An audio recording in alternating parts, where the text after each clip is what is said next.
I'd like to thank all of the bodies responsible for this wonderful conference and for inviting me to give this talk. It's a great honour. The relevant bodies include national, state, and also University of Science Malaysia, from whom the science and the archaeology come. So I'd like to start. It's quite a long period to cover, nearly 2 million years of human occupation. And for most of that 2 million years, this is what the Malay Peninsula has looked like up until really quite recently. So it's been part of the Asian continent, much larger than India, in fact. And then, just recently, since the last glacial maximum, the last ice age, the sea level rose and drowned most of the Sunda Shelf. And so we're left with the Malay Peninsula and the Indo-Malay archipelago.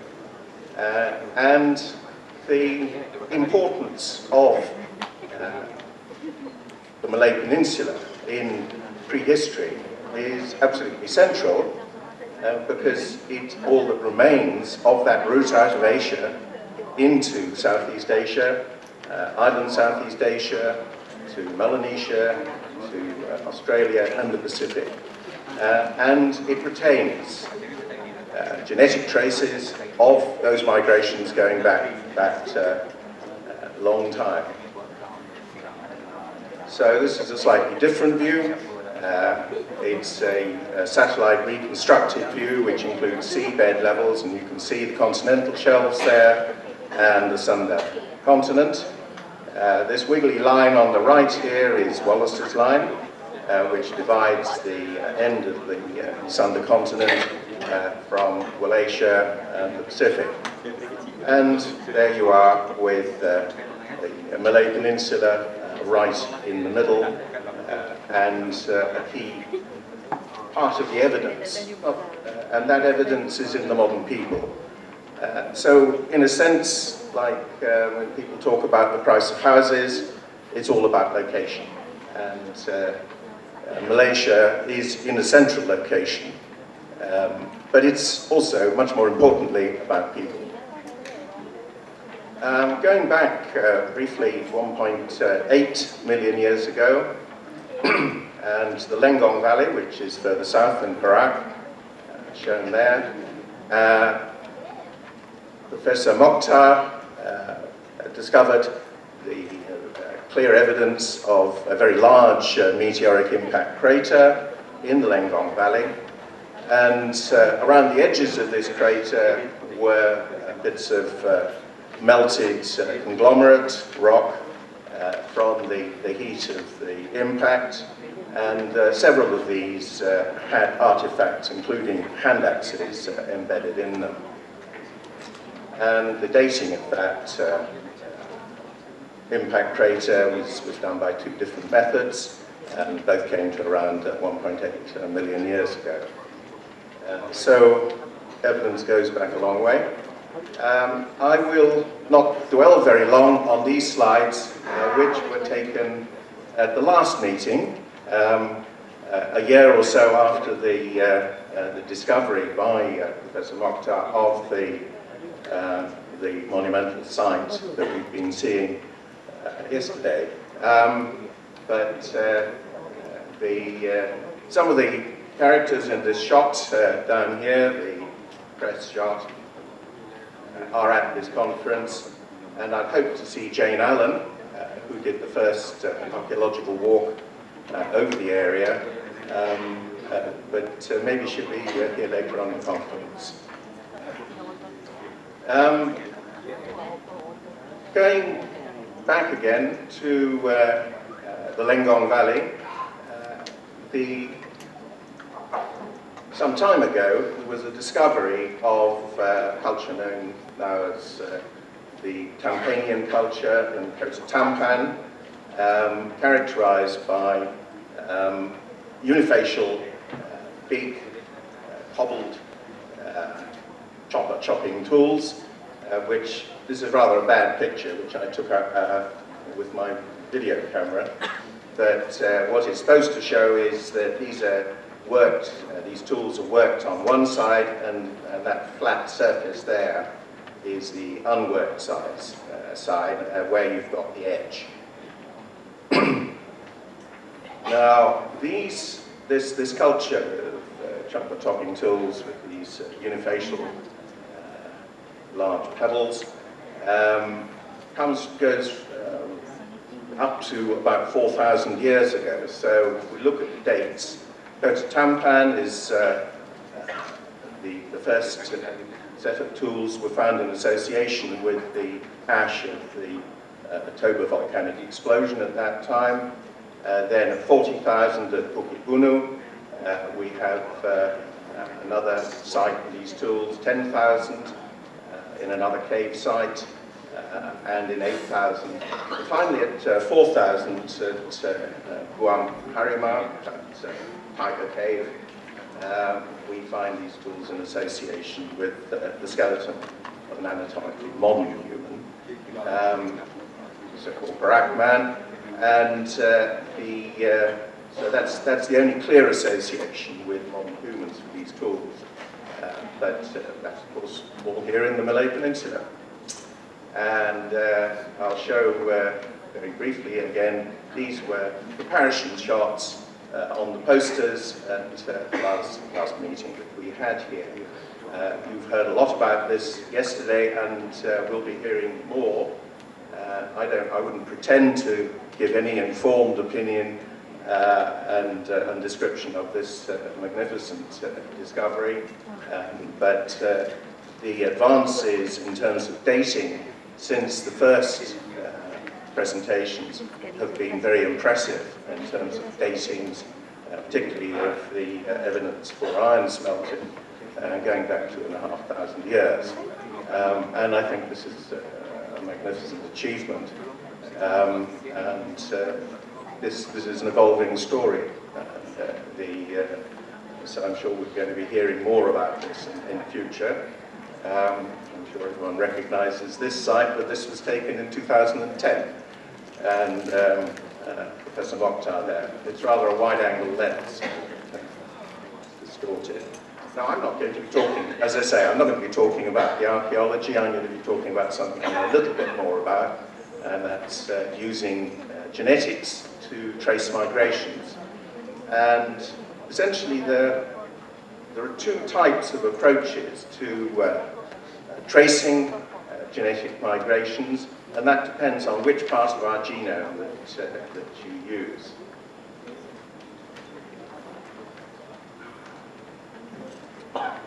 One of these is called genetic phylogeography. Now, to translate the Greek there, it's using our genes, making trees, that's phylos, geography, putting those trees on the map. And you can do that with two small parts of our genome, mitochondrial DNA, which we all get from our mothers, and the mitochondrial DNA doesn't get mixed and shuffled at each generation. In other words, it doesn't get diced and spliced, and so one can reconstruct from point mutations which occur over the ages. You can reconstruct a tree of human mitochondrial DNA which goes back 200,000 years, and you can lay that tree on the map. Its advantages are that it's a datable tree. You can date the branches. It's directional. You can show which direction the branches are going. They're coming from the root. And it's geographically highly specific. The other part of our genome, which is non-recombining, doesn't get diced and spliced at every generation, is the Y chromosome, which only chaps have. And the Y chromosome is much larger than mitochondrial DNA, and it's much more geographically specific. It's coming into its own now, but one of the big problems with it has been getting accurate calibration, and that's happening now. But most of what I'll be talking about today is using mitochondrial DNA. Now, the other approach is using population genetics, which is what genetics has been about for the last 100 years or so. And that's using lots of different markers in our whole genome, in our nuclear DNA, which is by far the bulk of the DNA that we have. The big problem with nuclear DNA is that it does get diced and spliced at every generation, and so you can't reconstruct trees.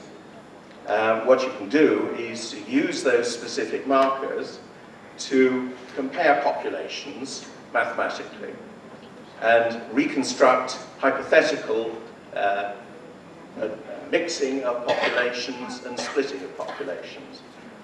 But its problem is it's more difficult to date, and it's non-directional, because what you're looking at is associations, and the associations don't necessarily give you a direction of movement. And but it's actually very highly sensitive, because it's the bulk of our DNA, and it's many, many loci. There are many, many genes that you can test to compare. And that's very useful if you're looking for small amounts of mixture where you know exactly what you're looking for. And that's the situation when we're looking at Neanderthal mixture or Denisovan mixture. And these are archaic humans that non-Africans, people who came out of Africa, mixed with 60 or so thousand years ago, and possibly even more recently. So that's the method.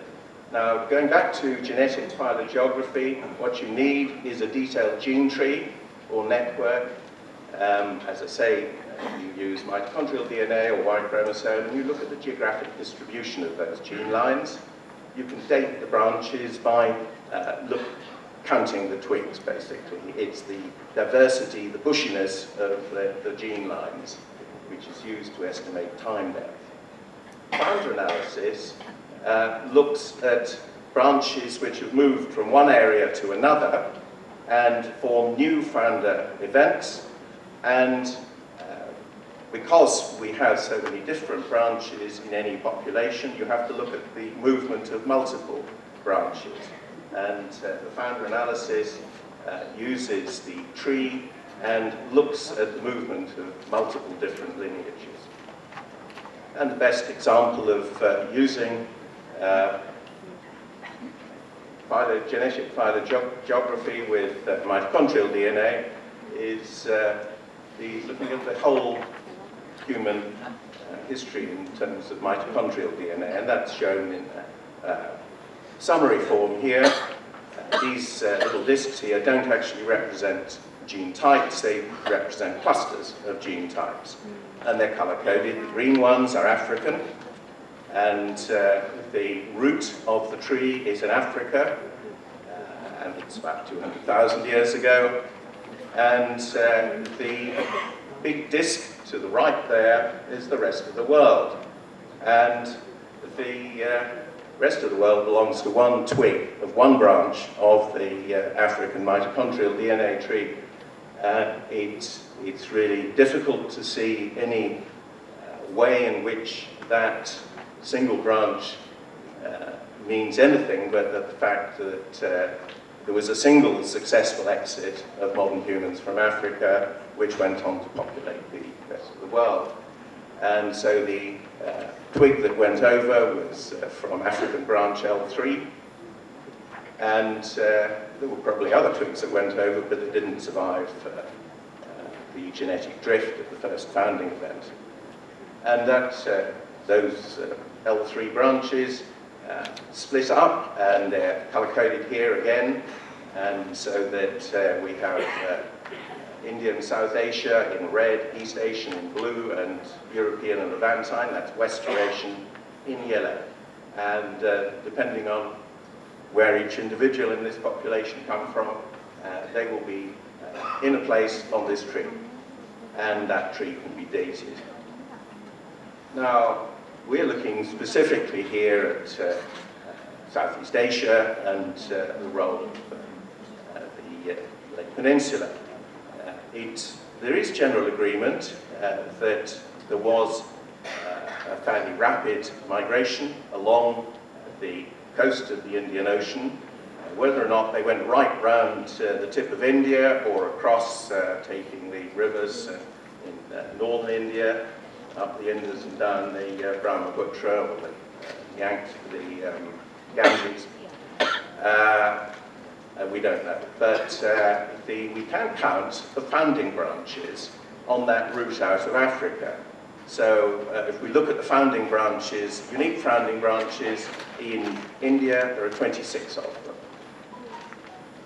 If we look at the unique founding branches in West Eurasia, there's only 7. If we look at Southeast Asia, there's 30. If we look at the Sahel, at northern, look specifically really at the northern part of the Sahel, you've got 11, which is more than either Europe or China, which has only got 7. So that in terms of founding diversity, the most diverse place outside Africa is the Sunda Shelf. It's even more diverse than India. Looking at the vegetation at the time of the exit, approximately, one can see a reason for the differences in diversity in the regions. There's better rainfall in Southeast Asia and the North Sahel and in India than there is anywhere else in the old world outside Africa. So that may explain the great diversity of the founding lineages in Southeast Asia. Of course, later on, some of the lineages from China came south into Southeast Asia.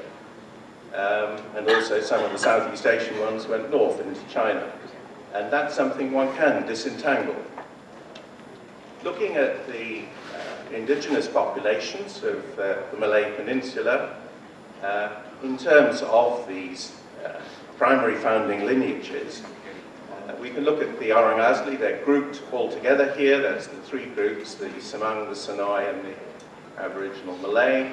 And 86% of their lineages come from locally founding lineages in the previous diagram. If you break that up a bit, you can see that some of the lineages which are described as coming from the Sunda came from further north in northern mainland Southeast Asia or Indochina. That's this orange disc here. A very small number came from East Asian lineages, 2% here. That it's been split up by approximate date of arrival. So there is a certain amount of movement to and fro of these lineages, but the large part of the ancestry of the Orang Asli has always been here since that first founding event around 60,000 years ago or more. If we look at the Malay population as a whole, that figure is nearly 60% for those derived from founding Sunda lineages, whichever part of the Sunda Shelf that is. But if we, so it's 38% derived from founding East Asian lineages. If we break that up, we find that there's yes been a lot of movement north and south down the Malay Peninsula from Indochina and from East Asia.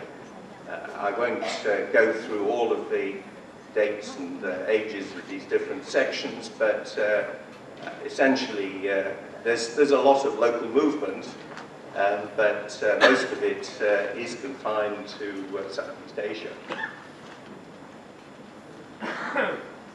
One of the main drivers of this local movement has been the three rapid rises in sea level, worldwide sea level, since 15,000 years ago.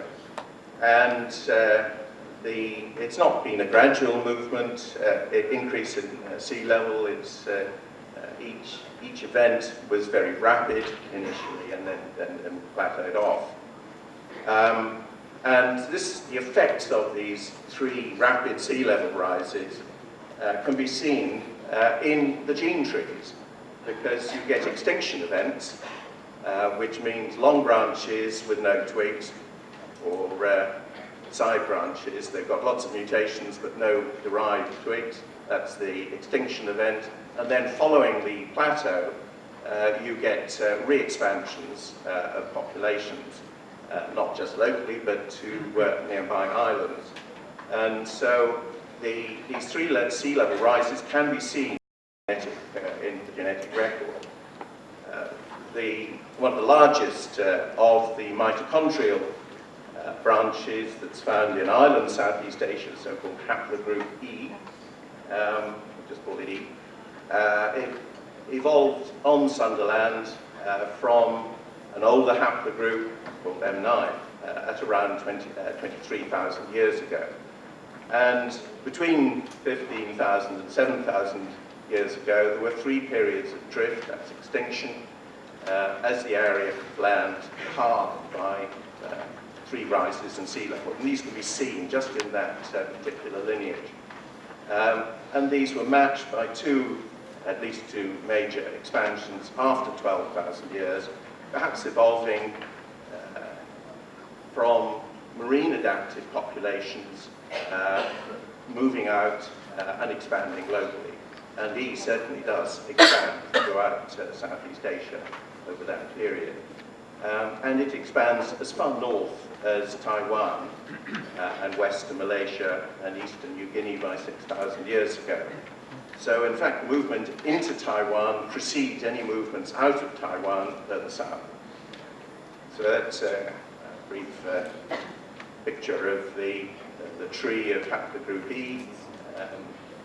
You don't need to look at the detail there, but up in the top right, you'll see the heat map of the distribution of haplogroup E, and it includes large parts of island Southeast Asia, but also Taiwan.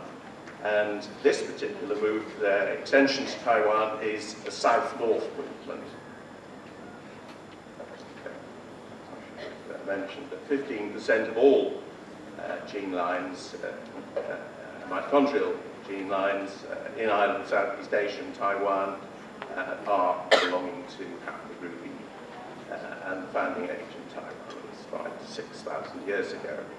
Now there's another mitochondrial DNA branch which has a similar distribution to haplogroup E, but it's gone in a completely different direction. It comes from China into Taiwan and spreads from Taiwan into Southeast Asia. And the spread into Southeast Asia is around 4,000 years ago, which corresponds with the Neolithic, which has been postulated for that period coming out of Taiwan. And now most of the rest of the slides that I'll show relate to two papers that we've had published in Human Genetics this year. The point of these pictures is to show that we've got a very wide sample base, both for mitochondrial DNA data points, we've also done Y chromosome, and a slightly smaller one for autosomal, that's the nuclear DNA, which is the one that dices and splices of each generation. And also to show all of the large numbers of collaborators in this, which includes a number of people from USM who've been our collaborators for a long time. Now this is a brief overview of the sort of results that one might get from founder analysis, and the point of showing this one is that you've got it's best shown in the Y chromosome, you've got a wiggly line. Now this, in terms of dating, is going backwards from 30,000 to recently. And as you can see, the line goes up and down. These are actually evidences of the extinction followed by expansion. You would get a more smooth line if there was a steady expansion or decline in population. So the wiggly nature of these lines corresponds basically with the events of rapid sea level rise. Looking in a bit more detail at Southeast Asia and the mainland, in the late Pleistocene, essentially there are two routes out of mainland East Asia into Southeast Asia, island Southeast Asia, which is now. One is down the Malay Peninsula, which is shown down here on the left, and the other is going down from Taiwan through the Philippines, and both routes have been used. And so to deal with the late Pleistocene first, and that's most relevant to our story here, we have three important lineages which come out of mainland, northern mainland Southeast Asia or Indochina at around the same time as the Hoabinian culture is developing in Indochina. And they can be traced right down to Sumatra, arriving there around 11,000 years ago, and maybe a counterpart of the spread of the Hoabinian and the Sumatra liths, which have been linked with the Hoabinian culture. Then, in terms of time, a bit later, we have around 15 to 11,000 years ago, movement from China into Taiwan, which is shown bottom left, which is looking basically at movements from China into Taiwan, which are in the buff color, and the black line represents movements from Southeast Asia into Taiwan through the Philippines. Then around, well, E starts at around 23,000 years ago, but there are massive expansions of E in Southeast Asia after 12,000 years ago, and that's a big blue line there going up into the Philippines is a representation of that. And if we again look at that heat map of the distribution of E, that shows that movement. Now, there is an archaeological counterpart to the early and mid-Holocene genetic expansions of E in island Southeast Asia, and that is the flake and blade industry, which I think originates in Sulawesi, but spreads into the Philippines, and then finally reaches Taiwan at around 5,000 years ago.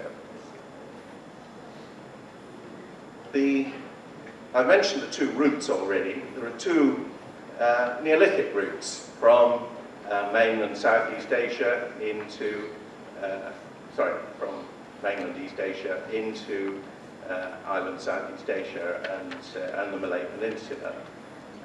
And these have been pointed out by a number of archaeologists, including Peter Bellwood. But I'm using here what I think is probably the clearest diagram of how these two different Neolithic spreads interact with each other. And this is from Ato Anderson in 2005. And he describes Neolithic 1, which comes down the Malay Peninsula from Thailand, associated with basket and cord-marked ceramics, and Neolithic 2, which comes out of Taiwan a little later, which is associated with red slip pottery. And the rice comes down with Neolithic 1 and appears around 5,000 years in inclusions in pots in North Borneo, around, as I say, around 5,000 years. Rice doesn't appear very clearly with the Neolithic 2 until a lot later. Now the two Neolithic spreads coming down mainland, down the Malay Peninsula or down through the Philippines do get together and interact in the Greater Sundas, that's Borneo, Java, and Sumatra, and in Vietnam. So that describes the, hopefully, overview of the Neolithic spreads. Now we can see these in the genetic movements. Now, first of all, there is a movement between 8,000 to 6,000 years ago up into Taiwan from the Philippines, which I've already described. It includes mainly haplogroup B. But really quite early on in the Holocene, we've got movements into Taiwan from China of a number of different lineages. And that's shown in this peak down here on this diagram. But as well as this movement into the north, we have a movement out of Indochina into Borneo of these two lineages, which B5, B1 and B5A, which may be associated with the movement of rice. There's no other candidates. So there are genetic components for Neolithic 1 and for Neolithic 2. I've mentioned already the M7C3C, which comes down from Taiwan, ultimately from China, but there are a number of other lineages, and these lineages which come from Taiwan ultimately amount to about 20% of the ancestry of island Southeast Asia as far as mitochondrial DNA is concerned. So there are these two routes. One of the things to point out that neither in the mitochondrial evidence nor in the autosomal evidence is any strong evidence for an important movement of the Neolithic 2 from Taiwan actually getting into the Malay Peninsula. So most of the Neolithic that we find in the Malay Peninsula is coming down from the north, genetically as well as culturally. The M7C3C, which comes out around 3,000 years ago from, ultimately from Taiwan, does get into Melanesia, near Oceania, but at really fractional levels. And so there's much more a cultural movement at that time, 3,000 years ago, into the Pacific from Southeast Asia than a genetic movement. There's very little evidence for a strong genetic movement at that time. However, there was a very clear genetic signal of movement into the Pacific, which is of B4A1A. Now, B4A1A does not come from Taiwan. It actually comes down the Malay Peninsula from Indochina around between 9,000 and 6,000 years ago, and spreads throughout Southeast Asia, going north into Taiwan and east into the Pacific. And it arrives in the Bismarck Islands in Papua New Guinea at 8,500 years ago. And this is shown in another paper of ours, which was published in 2011. And this founding event in basically a new island is dated, that branch there is dated to 8,500 years ago. So people are moving by sea into island Melanesia 8,500 years ago, long before the Neolithic. And the importance of this lineage is that it's the precursor to the Polynesian motif, which is by far the most common signature lineage of Polynesians. So put all that together. Polynesians come from the Malay Peninsula, so not from Taiwan. Okay. Now to summarise some of those arrows and branches, these are some heat maps from our papers. They're a bit hard work to go through, but I'll try and go through them as easily as possible. So if we look at Neolithic 2, to start off with, the distribution of the lineages that come out of Taiwan and contribute 20% in Ireland, Southeast Asia, are in Taiwan, the Philippines, Malaysia particularly, but also in a particular island off the west coast of Sumatra, Mentawai, which is interesting in that it's a very traditional society. They've never grown rice. They eat traditional jungle sago, but they are Austronesian speaking. They speak an isolate language. So if they did come from Taiwan, they didn't come to grow rice. Which is an interesting thought. If we look at the Malay Peninsula in terms of this Neolithic 2 coming out of Taiwan, there is very little to see there. So the contribution is very small, as I mentioned before. Looking at Neolithic 2 using our autosomes, as I say, the autosome is much less geographically specific, so Neolithic 2 in mainland East Asia is just a big plot there, and it's not very specific. But its contribution to the Malay Peninsula is very little. If we now go to Neolithic 1, which is the one which comes down the Malay Peninsula, the distribution, and this is looking at mitochondrial DNA, the distribution is in Indochina, particularly the southern part of Vietnam, and it has a strong representation in the Malay Peninsula. And somewhat similar picture, I should also say that it does move on into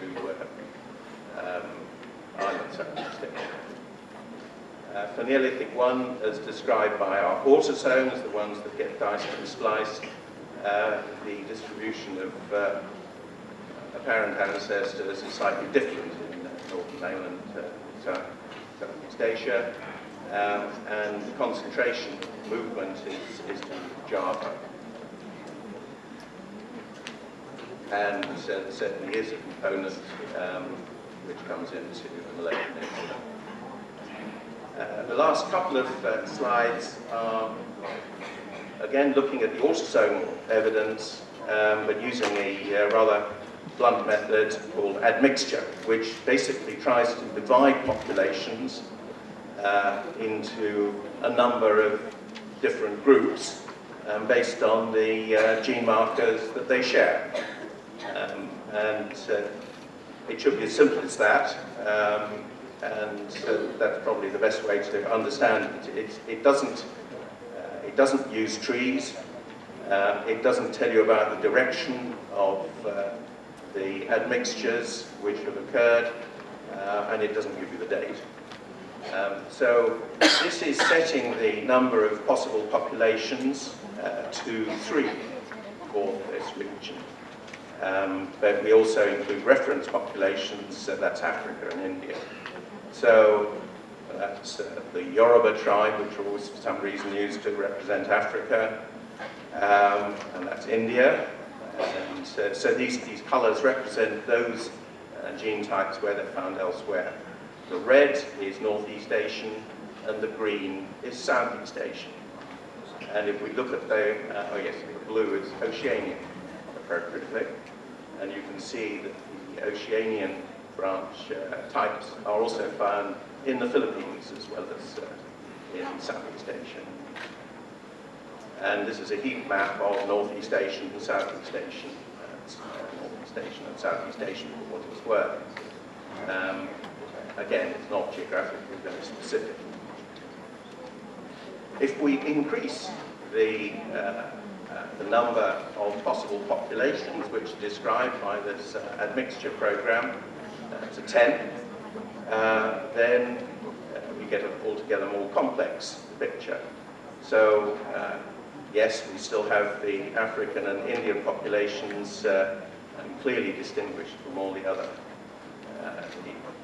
the East Asian populations. Red now describes Northeast Asia and Northern China. Blue describes South China.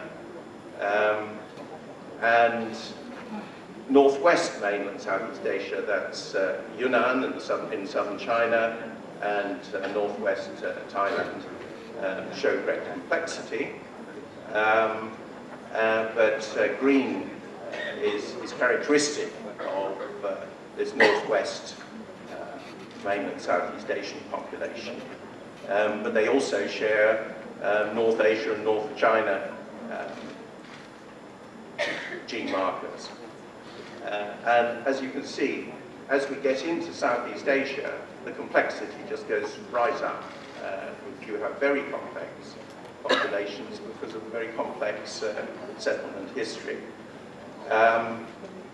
Now, there's a grey area, a grey colour here, which goes all the way from Taiwan and the Philippines, throughout island Southeast Asia, as far as the eastern part of the Nusa Tenggara in Indonesia. It's not clear how much of this is long-term indigenous population in Southeast Asia, which has spread north into Taiwan, and how much is related to the Taiwan movement coming down into Southeast Asia. But I think in terms of estimating that, probably the mitochondrial DNA results are actually more revealing. But this is consistent with those results. And so that, if you like, is a description of all the islands, including of island Southeast Asia, but also including the Philippines and Taiwan, and Malaysia, which is the east of the Wallace Line. And that's a heat map showing that, which is not all that dissimilar from what we saw for E and for MC3C. And the Mentawai, off the west coast of Sumatra, have the highest rate of this particular grey marker, or grey characteristic. In this admixture plot, we do have representatives from Melanesia. Melanesia doesn't show any sharing with any of these Southeast Asian or East Asian populations. So this idea of people coming out in a big migration from Taiwan is probably not substantiated in this description here. We've got Oceania again as blue in this Penn population analysis, and that red line there describes the Wallace Line. And unsurprisingly, the oceanic types are found east of the Wallace Line, but also in the Philippines, because there is certainly contact between the Philippines and Oceania. Then there's a dark green colour here, which I think is best to call the Sunda type, which includes the Malay Peninsula, Sumatra, and Java. And it's relatively small, and it's probably a very ancient component. Very interestingly, the Aboriginal Malay population have their own colour, and on this plot. And it's previously been argued the Aboriginal Malay have come from island Southeast Asia into the Malay Peninsula, but it's pretty clear they've always been here, their ancestors. And that yellow colour is shared with parts of the Sunda Shelf, including Java here. And Then, to conclude, concerning the importance of the Malay Peninsula, Sunda became the Malay Peninsula and was the main conduit for coastal migrations from Africa into East Asia, mainland Southeast Asia, island Southeast Asia and Oceania from 1.8 million years ago. It retains genetic and archaeological evidence for all those cultural and gene flows right up until now. 58% of Malays ancestry and 86% of Orang Asli ancestry are of local Sunda and mainland Southeast Asian founding ancestry, with little evidence of backflow from island Southeast Asia until recently. A small minority of Malay and Orang Asli lines show evidence of being derived from either island Southeast Asia, 8% of Malay and 3% of Orang Asli, or from Taiwan via island Southeast Asia, and it's only 7% of Malay and not in the Orang Asli. A minority of Malay Peninsula lines show evidence of being derived from East Asian backflow, largely from China, 30% of Malay ancestry and 11% of Orang Asli lines. And this is probably most of them during the Neolithic period, these movements. No, pre-Holocene, sorry. This is the reverse of the previously more influential out of Taiwan replacement view in the Malay Peninsula, which was based on the distribution of Austronesian languages between Taiwan and Southeast Asian region. Climate change in the late Pleistocene assisted herbin-associated gene flows, N9A6, N9B, N1A1 lines from mainland Southeast Asia down Sunda to Sumatra and Borneo. Early Holocene rapid sea level rise over Sunda, Malay Peninsula, forced maritime dispersals.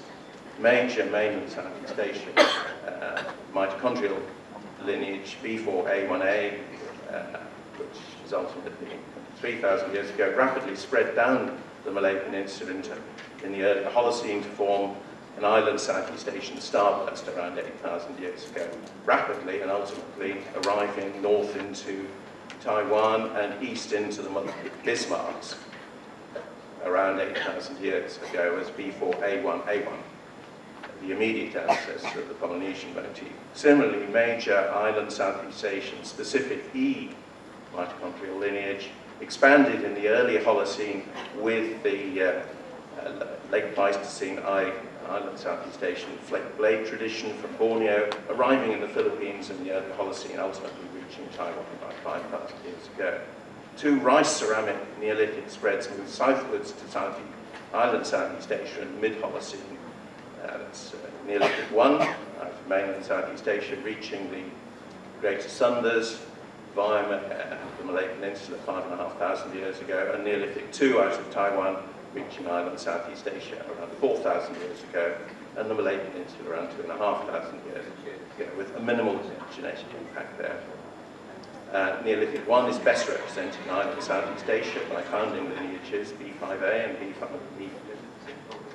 F1A1A around 4,000 years ago, and Neolithic 2 by M7C3C over 4,000 years, which spread to Melanesian with low genetic impact, but temporarily associated dramatic cultural impact, the Lapita phenomenon, which was around 3,000 years ago, and possibly the spread of the Austronesian languages, although we haven't got dates for those, real dates.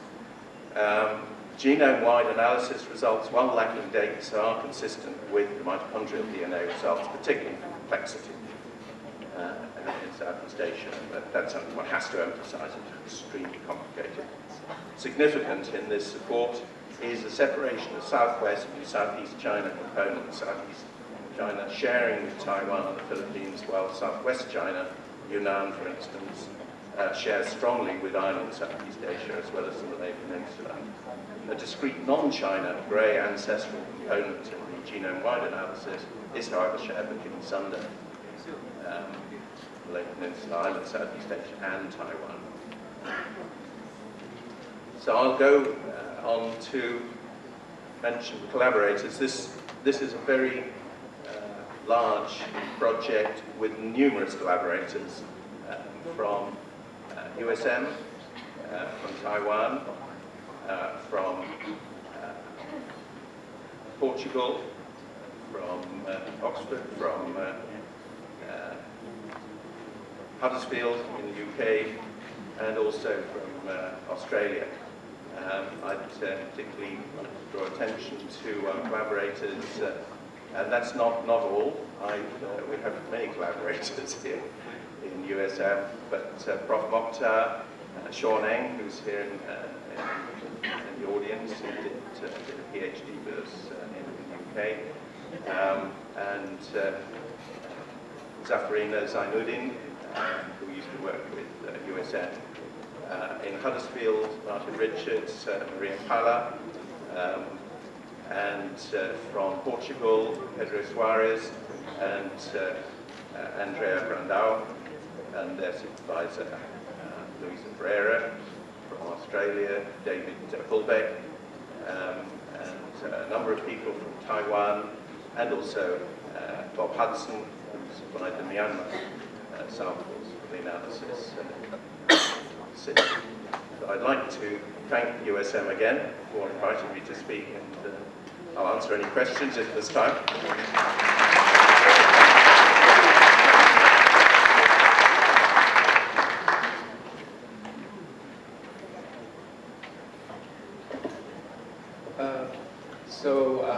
I open a very, very short Q&A session if you have any.